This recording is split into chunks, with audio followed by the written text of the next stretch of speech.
کاٹ دیں گے. میں جو مسئلہ بتاتا رہوں اس میں اگر کوئی بات نہ سمجھ میں آئے تو آپ فوراً مجھ سے پوچھیں گے تاکہ انشاءاللہ وہ مسئلہ بھی آپ کے ساتھ ہی ساتھ حل ہو جائے. کپڑا آپ نے اتار دیا. اب سب سے پہلے کیا کرنا ہے؟ تو میں نے مسئلہ کئی بار بتایا آپ کو, پھر ایک بار ریپیٹ کر دیتا ہوں. اللہ کے نبی نے کیا فرمایا کہ اگر کسی کا باپ مر جائے, بیٹا نہلانے کے لیے تیار ہے نا بھائی, اللہ کرے سلامت رہے باپ, لیکن موت تو سب کو آنی ہے, تو بیٹا نہلائے, اور بیٹا مر جائے تو باپ نہلائے. اب کسی کو ایک ہی بیٹا ہے تو ساتھ میں اس کے دوست ہو جائیں, 2 بیٹے ہیں تو ساتھ میں دوست ہو جائیں, لیکن نہلانے کے سمے بیٹا ضرور موجود رہے. جب باپ اگر بیٹے کا انتقال ہو گیا تو باپ نہلانے کے سمے ضرور ہے, کیونکہ اللہ کے نبی کی حدیث سے بات ہے نا, تکلیف زیادہ بڑھ جاتی ہے. اور جو باپ اپنے بچے کی تکلیف کو سمجھتا ہے وہ کوئی اور نہیں سمجھے گا, جو بیٹا اپنے باپ کی تکلیف کو سمجھتا ہے وہ کوئی اور نہیں سمجھے گا. تو اس کو گزارش ہے, اسی لیے کہہ رہا ہوں کہ غور سے آپ دیکھیں, ایک بار نہیں 2 بار نہیں, جتنی بار سمجھ میں آئے انشاءاللہ میں بتاؤں گا, بس آپ اس کو سیکھنے کی کوشش کریں. تو اب جو ہے سب سے پہلے استنجا کرائیں گے. ٹھیک ہے, استنجا کرانے کا کیا طریقہ ہے؟ اب ہمارے ایک معاشرے میں لفافہ آتا ہے, وہ بھی جو بنا ہوا آتا ہے کفن کے ساتھ, ایک تو وہ بھی ہے. دوسرا یہ ہے کہ ڈاکٹر گلف آتا ہے, وہ آپ نے اس کا بھی استعمال آپ کر سکتے ہیں. ٹھیک ہے, اس کے بعد کیا کرنا ہے محسن صاحب,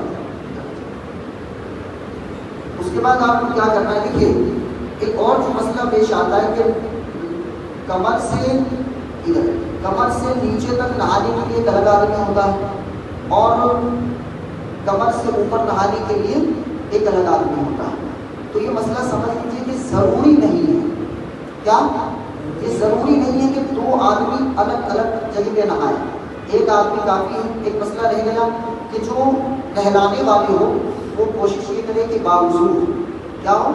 باوضو ہو. ریزن یہ ہے کہ جو بالٹی میں پانی ہوگا, اگر آپ بے وضو ہوں گے اور نہلا رہے ہوں گے, آپ کا ہاتھ اگر بالٹی میں چلا گیا تو پورے کا پورا پانی مستعمل ہو گیا. مستعمل مطلب اب اس پانی سے نہیں نہلا سکتے آپ, کیونکہ وہ پانی پاک تو ہے لیکن پاک کرنے والا نہیں ہے.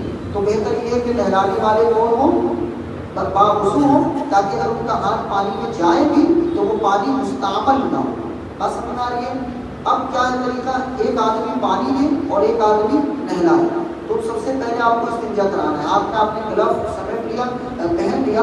نہلاتے وقت خیال ہے کہ سطر نہ تو آپ دیکھیں نہ جو آپ کے ساتھ نہلانے والا ہے وہ دیکھے, اتنا احتیاط ہونا چاہیے.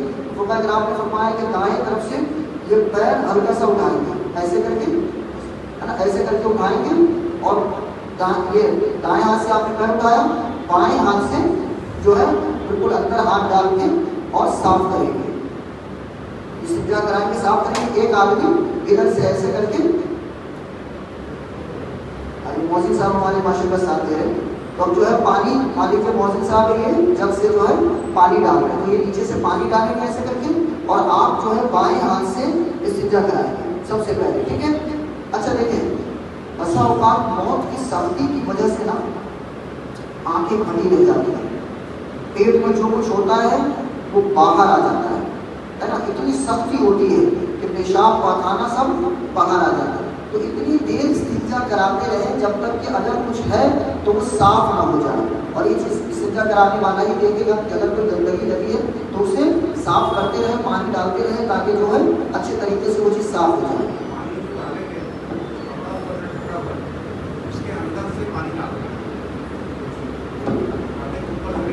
ہاں, کپڑے کے اوپر سے میں نے بتایا نا, جیسے ایک آدمی آپ استنجا کرا رہے ہیں, آپ استنجا کرا رہے ہیں, تو ایک آدمی یہاں سے پانی ڈالے کپڑے کے اندر سے, کپڑے کے اندر سے پانی ڈالے, نہ کہ کپڑے کے اوپر سے, تاکہ پانی اندر تک پہنچ جائے. ٹھیک ہے.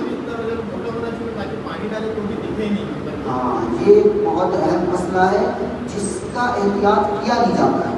یہ جو کپڑا ہو اس لیے تاکہ کپڑا یا تو رنگین ہو, یہ کپڑا رنگین ہو, یا پھر اتنا موٹا ہو کہ پانی سے وہ کپڑا گیلا ہونے کے بعد, جیسے کہ وائٹ جو ہے آپ لنگی پہن کے نہیں نہاتے ہیں نا, اگر کہیں باہر آپ نہا رہے ہیں تو وائٹ لنگی پہن کے نہیں نہائیں گے. کیوں؟ کیونکہ آپ کا سطر دکھے گا نا. تو سیم چیزیں مردے پر بھی اپلائی ہوتی ہیں. عام طور پر یہ دیکھا جاتا ہے, میں نے ابھی تک جتنے مریض کو نہلایا ہے تو اس میں کفن کے ساتھ جو کپڑا آتا ہے اسی سے اب وہ پانی ڈالتے ہیں, اس سب کا سب دکھتا ہے. تو یا تو رنگین کوئی گھر میں دوپٹہ ہو وہ ڈال دیجیے, یا پھر جو ہے 2-3 کور کر کے ڈالیے تاکہ وہ سطر عورت دکھے. ٹھیک ہے. استنجا کرائیں گے اچھے طریقے سے آگے پیچھے جو ہے استنجا کرانے کے بعد گلوز کو نکال دیں گے، ہاتھ دھو لیں گے. آپ پاک ہیں، آپ ناپاک نہیں ہوں گے، یہ بھی سمجھ لیجیے. اب اس کے بعد استنجا آپ نے کرا دیا، بس میں آئیے استنجا آپ نے کرا دیا آگے پیچھے کا اچھے طریقے سے. اب وضو کرانا ہے، تو وضو کیسے کرائیں گے؟ استنجا کیسے کرائیں گے؟ وہی بتایا میں نے آپ کو کہ ادھر آپ کھڑے ہو گئے دائیں طرف اور پیر ایسے اٹھا لیا ہلکا سا، ٹھیک ہے. اب ایک شخص پانی ڈالنے والا ہو، ایک شخص دیکھنے کی طرف کھڑے دیکھ لیں جیسے کہ پیر اٹھ گیا، ٹھیک ہے. ایک شخص پانی ڈالنے والا ہو، آپ اس ہاتھ میں گلوز پہنے ہوئے ہو اور اس طریقے سے نیچے ڈال کے آپ اچھے طریقے سے جو ہے ملیں. وہ میں بتا رہا ہوں، آپ اسے اچھے طریقے سے ملیں گے، رگڑیں گے اندر. بالکل تھوڑا سا پیر کو ایسے بھی کر سکتے ہیں اندر رگڑنے کے لیے، ٹھیک ہے. اوپر نیچے اچھے طریقے سے رگڑنا ہے تاکہ صاف ہو جائے.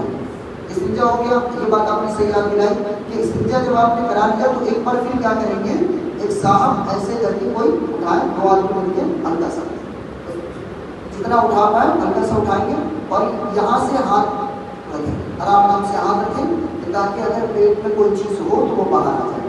یہ کرنے کے بعد پھر ایک بار استنجا کرائیں، پھر ایک بار استنجا کرائیں کہ اگر کوئی چیز باہر نکلی ہو تو وہ بہہ جائے.